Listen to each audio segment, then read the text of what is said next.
Hello, Akibogbole o, lórúkọ Olódùmarè. Good evening everyone. Mo kí gbogbo àwa tá à ń gbààwẹ̀, a kú òǹgbẹ o. Ṣáàwẹ̀ ń lọ. Nọ́mbà kí la wà báyìí? Náà gbé 15 la wà báyìí. A kú gbogbo ẹ o. Ṣé kò rẹra? A kí gbogbo ilé o. Today is going to be another wonderful. Ẹ bá wa pe àwọn ọ̀rẹ́ yín, ẹ bá wa retweet ẹ. Invite your friends and family. We want to be more and more time conscious. We want to be more and more very, very organized. Lying 3 hours. Hopefully we are not going to spend more than 3 hours here. Because I know a lot of us everywhere we are in the world. Lọ́sàn-án lóru lálẹ́ níbi tá a ti ń gbọ́ wa. We are using our time for different things. And ọdún yìí dẹ̀ ń lọ wẹ́rẹ́wẹ́rẹ́. Ìgbà ayé wa náà dẹ̀ ń lọ wẹ́rẹ́wẹ́rẹ́. Kò ń ṣe ọ̀rọ̀ tá a bá sọ, òun la fi máa rí a lot of things ṣe. Iṣẹ́ tá a bá ṣe ni pẹ̀lú ayé wa.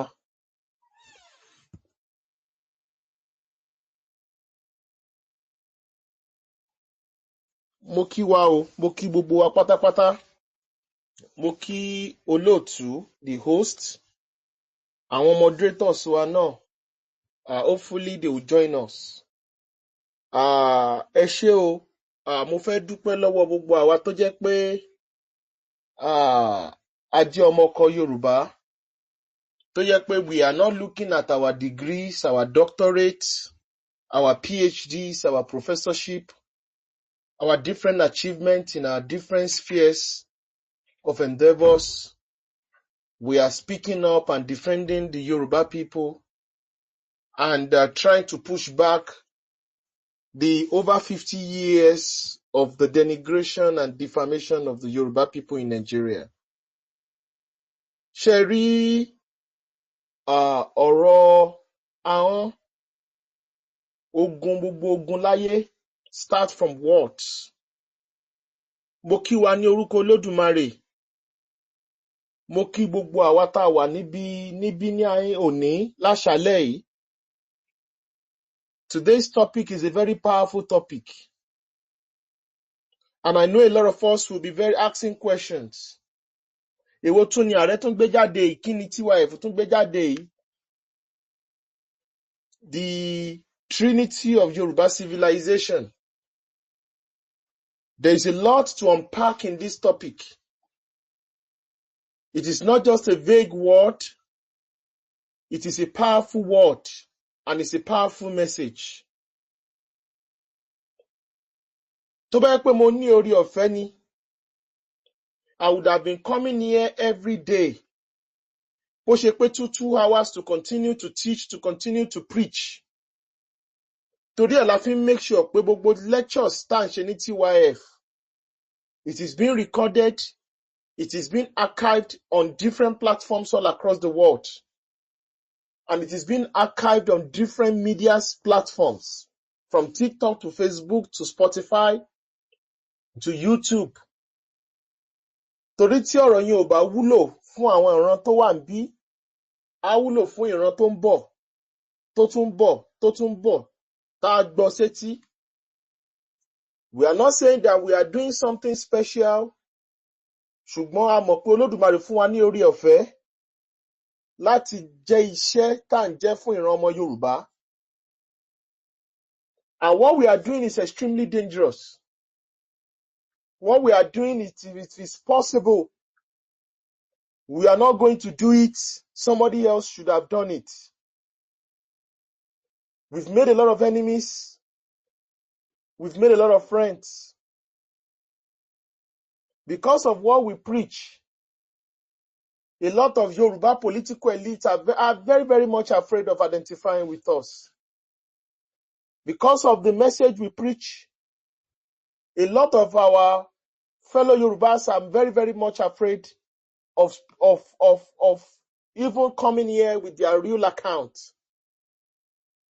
Many people are afraid of speaking on spaces like this because of the message we preach, because it is not fanciful. Some people think we are doing it for political and monetary reasons. So, to do what they want to do. Some people also think, àwọn kan wọ́n position ara wọn sílẹ̀ lẹ́ Yorùbá. They do not understand that this message is for everybody. The topic today, once again, is the Trinity of Yoruba civilization. What is civilization? What is a civilization state? Sherry, today's topic is going to be more of English language because there are so many political and sociological terms that needs to be unpacked, that needs to be said.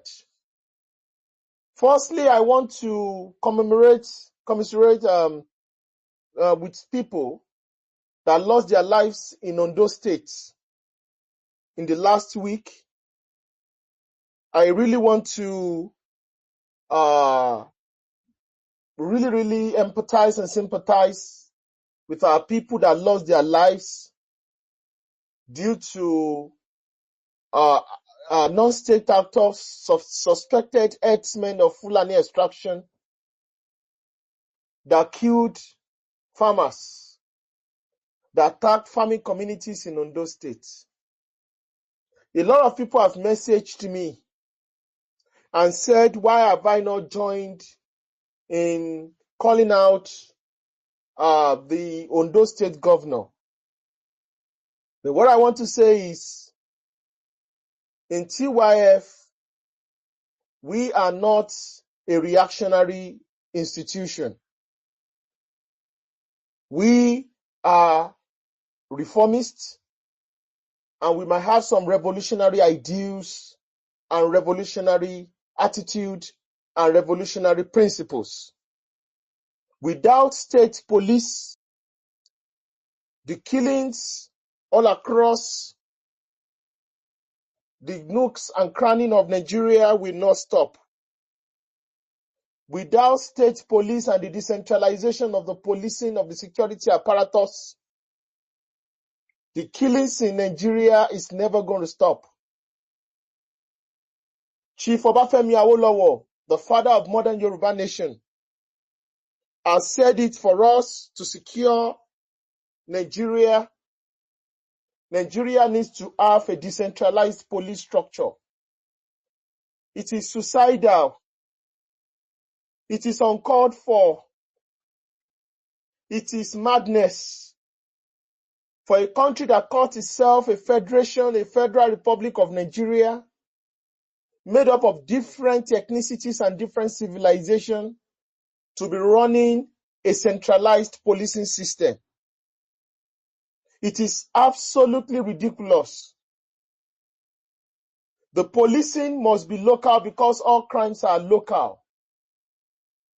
It is very possible for just an ethnicity that is just 1% or 2% in Nigeria to hijack the federal government, and by that they are going to control all the levels of power. The policing system is the most important security apparatus in any society. Once the policing system has been hijacked, that is the end, and that is that is what you are going to have a state capture. So what we should be talking about and what we should be advocating for is state police. Even not just state police, we should be talking about local government police. Because what we face in Nigeria, it is not just a localized insecurity. The whole of the Sahel is collapsing.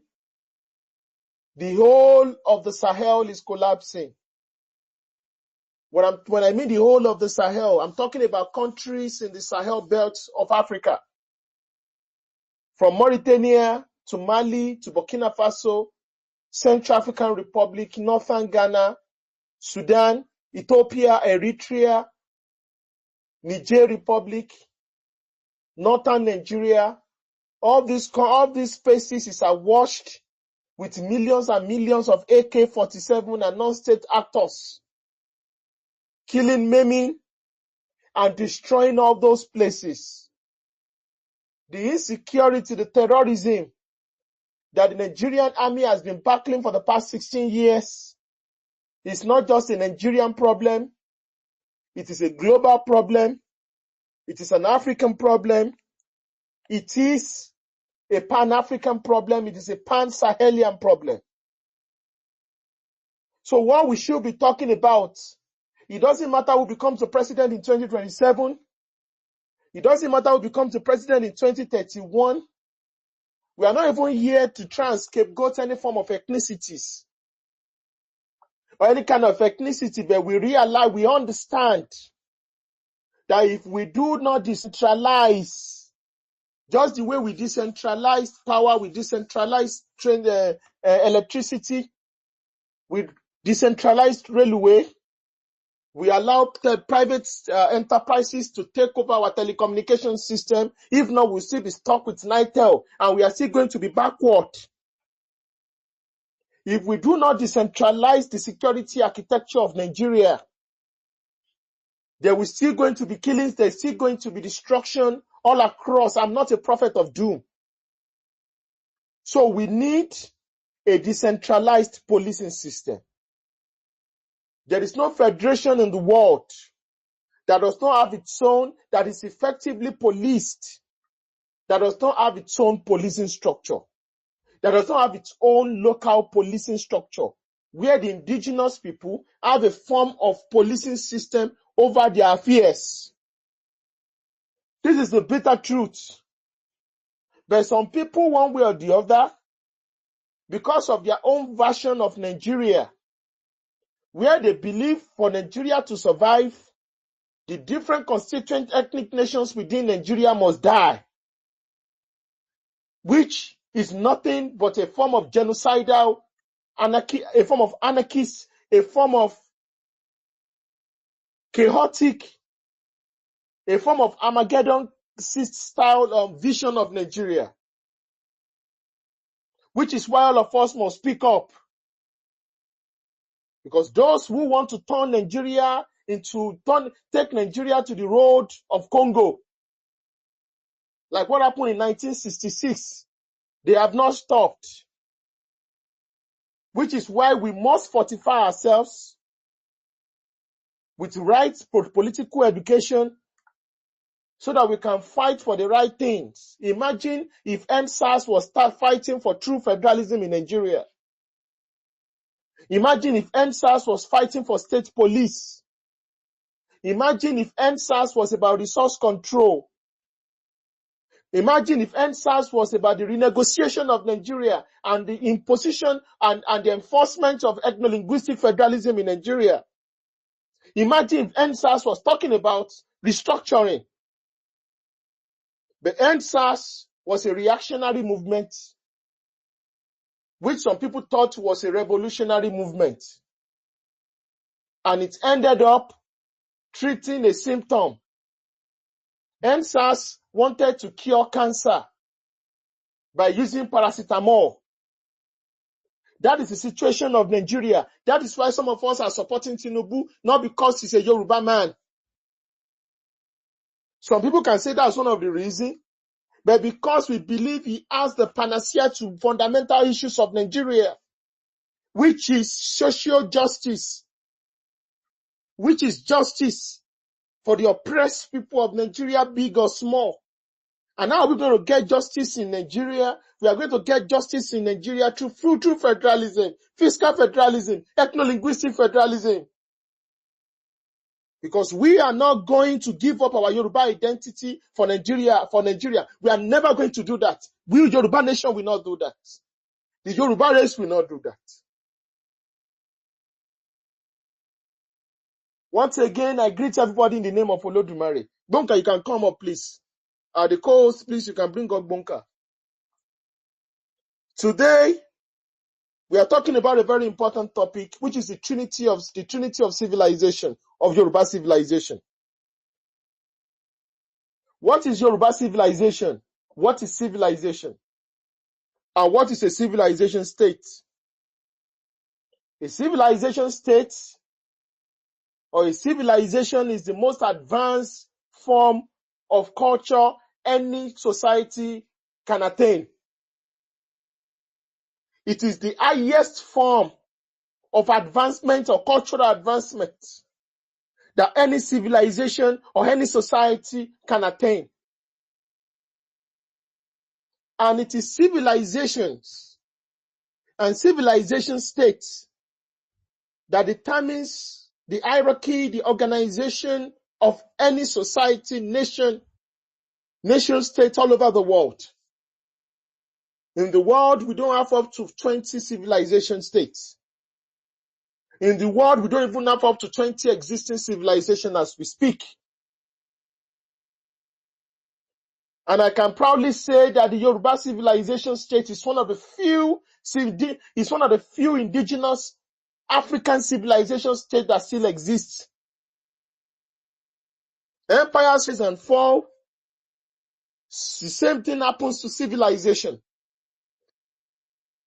In Nigeria, there are 4 basic types of civilization. 3 basic civilizations in Nigeria. There are 3 basic indigenous civilizations within Nigeria.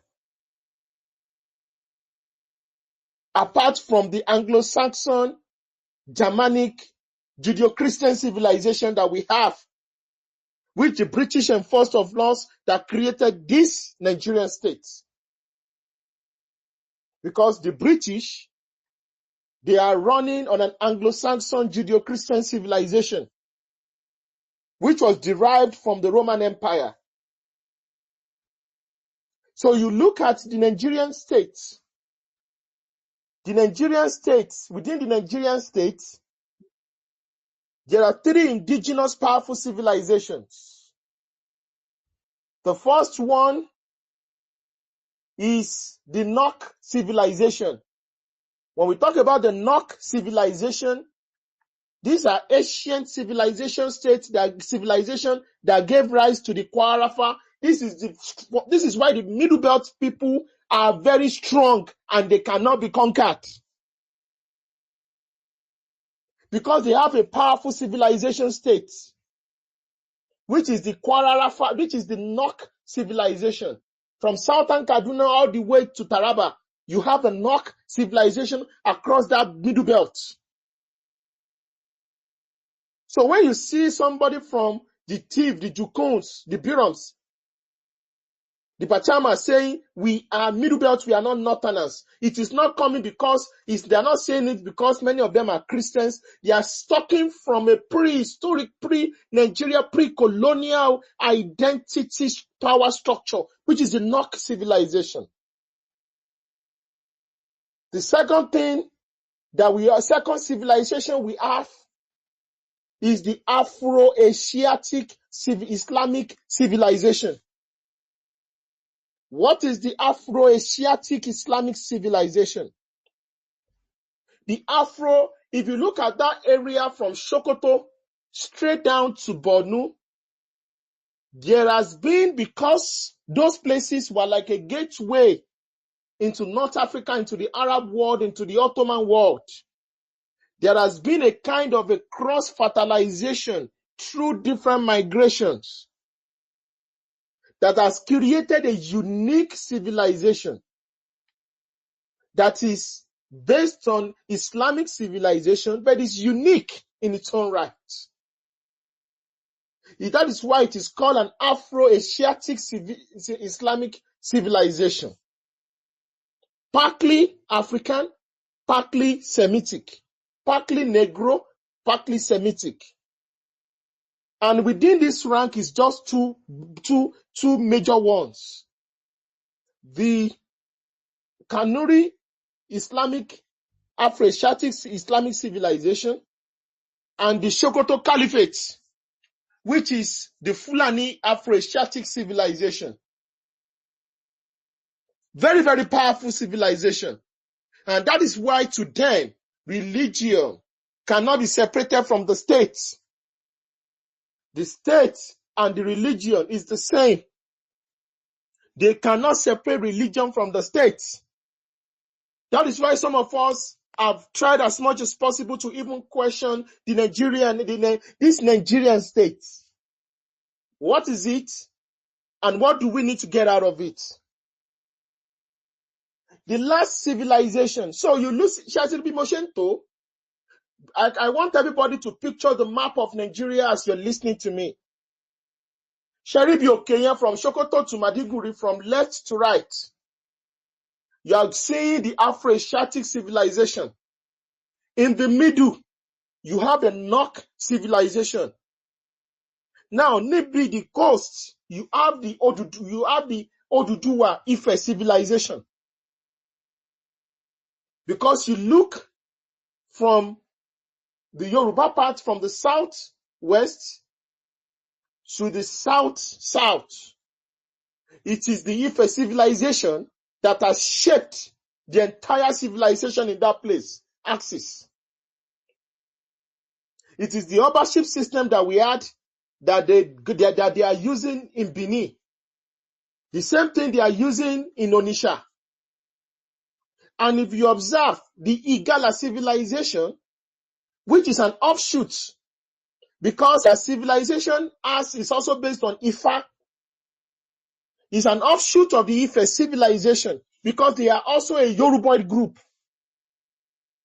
And the Igala colonized the Igbos for more than 300 years because there was a form of a not really defined Igala empire.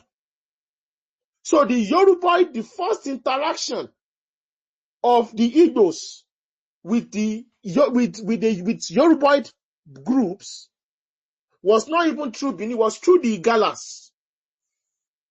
And the Igalas took the Yoruba spirituality of Ifa, took it all the way, took it to their axis, to the south, that area called Southeast. That is where they have Afa. So you look at the Yoruba civilization, the Ife civilization, the Oduduwa civilization, anything you want to call it. It is the most powerful civilization all across the south and part of the Middle Belt. So you see that layer, and it is this constant struggle for dominance and for power, because for Nigeria to really become one Nigeria, there must be a dominant civilization. Without a dominant civilization, Nigeria can never be one. It is this brutal struggle for domination. You see, the problem of Nigeria is beyond the price of bread. It is beyond the price of gari and kuli. Nigeria has not answered the Nigerian question because they refuse to listen to the advice of Chief Obafemi Awolowo, who defined Nigeria for what Nigeria is. And that is why there are two groups of one Nigerianists. I believe in Nigeria. I believe in a federal, united Nigeria. I don't believe in a one Nigeria. I have never seen anybody talking about one USA. What you have is United States of America. I've never seen anybody say one United Kingdom. What you have is the United Kingdom. I have never seen anybody talking about one Russia. What I see is Russian Federation. So I believe in a federation, a Federal Republic of Nigeria. I believe in the Federation of Nigeria. There is a reason why they call it a Federal Republic of Nigeria. But there are anarchists in our midst. There are overzealous elements and there are empire builders who believe one way or the other they can enforce one Nigeria. And these people do not care the number of lives, the millions of lives that are lost We can call them crazy people, but in history has taught us never to underrate mad people. There was a particular leader, they call him Pol Pot, the former president of Cambodia. In the 70s, he was a communist dictator who had a particular party called the Khmer Rouge. And he wanted to create a powerful and united Cambodia. Is it Cambodia? Yeah, Cambodia. I hope it's not Laos. It's Cambodia. It's one of those Southeast Asian countries. And when he wanted to do this, he said he doesn't want a country where there will be too much people asking questions and there will be too much critics. And they now said they need to first purge all those people that used to protest and ask a lot of questions in the country. And they said it must be people with a level of IQ. And they now assumed that people that were using eyeglasses. So if you are alive in Cambodia, if your enemy was born in Cambodia during that time and you are using glasses, all of them were wiped out. 50% of the population of Cambodians were killed by their presidents because they were using glasses. 50% might be too much. That was what happened. That was what Pol Pot did. So don't underestimate mad people that said that they want to remove state of origin and replace it with the state of residence. They are not different. So it is us that need to be militant with our own reality of Nigeria based on the civilization reality of Nigeria and the civilization of Nigeria. So there is a struggle. There is a constant struggle that some people want to impose a civilization supremacy on Nigeria.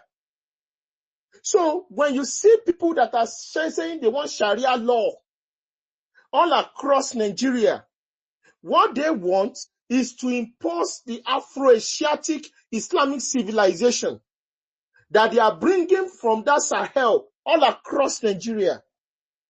To them, that is the solution to solve Nigeria's problem. And they've tried this madness before. And where a good example was in Sudan, where the Arabs wanted to impose the Arab Islamic civilization on the non-Arabs, both Muslims and Christians in southern Sudan. It led to a war, 40 years bloody war, and Sudan broke into pieces.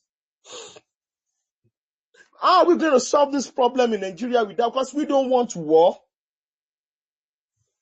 That is why ethno-linguistic federalism, that was what they used in India. Now, let me now shock you about India. India is a mono-civilization state. It is 70% Hindu. So it is an Hindu civilization state, yet runs a form of ethno-federalism. Ethno-linguistic federalism. The states in India are based on the languages people speak.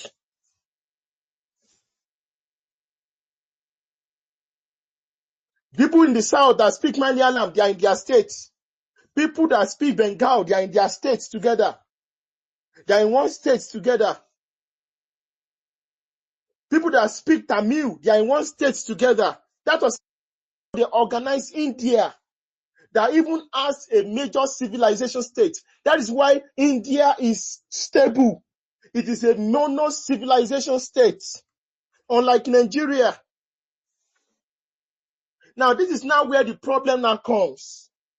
Now, with this indigenous civilization that existed, colonial Nigeria, another level of colonialism came, which is the Anglo-Christian civilization, Judeo-Christian civilization. That has been adopted by a lot of ethnic nations in the South and the Middle Belt as a form of cohesive force and as a form of political and social currency for their survival within Nigeria.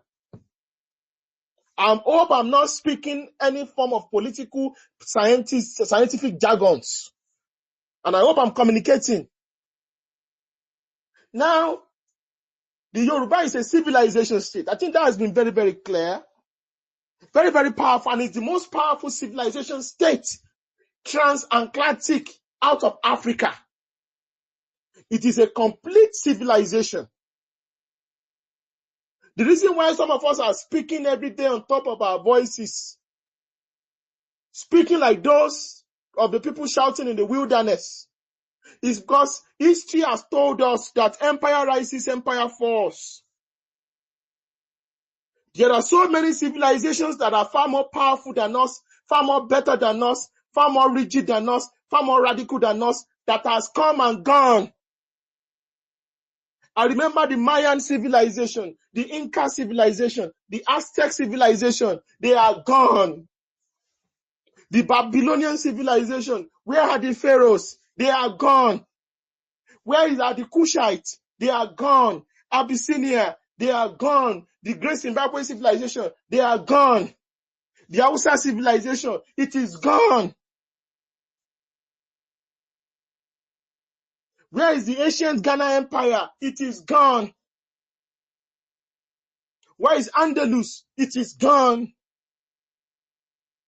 So there is no civilization that can never be destroyed in the world. Every civilization can be destroyed. Every civilization can be buried in the sands of history till eternity, and heaven will not fall. History has told us that. History has made us to know that. History has made sure, has given us a clue about the future.